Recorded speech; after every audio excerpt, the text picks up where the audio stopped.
டெல்லி குடியரசுத் தலைவர் மாளிகையில் நடைபெற்ற 2026ஆம் ஆண்டிற்கான முதற்கட்ட பத்ம விருதுகள் வழங்கும் விழாவில் 40 ஆண்டுகளுக்கு மேலான அனுபவம் கொண்ட சிறந்த இரைப்பை குடலியல் நிபுணரான மருத்துவர் கள்ளிப்பட்டி ராமசாமி பழனிசாமிக்கு பத்மபூஷன் விருது வழங்கி குடியரசுத் தலைவர் திரௌபதி முர்மு கௌரவித்தார்.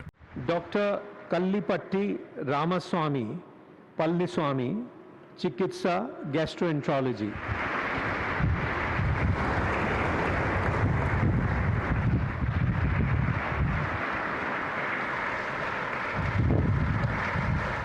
இவர் இந்திய இரைப்பை குடல் எண்டோஸ்கோபி சொசைட்டி மற்றும் இந்திய இரைப்பை குடலியல் சொசைட்டி உள்ளிட்ட அமைப்புகளுக்கு தலைமை தாங்கியவர். ஏழை எளிய மக்களுக்கு சேவை செய்வதில் ஆழ்ந்த அர்ப்பணிப்பு கொண்டவர்.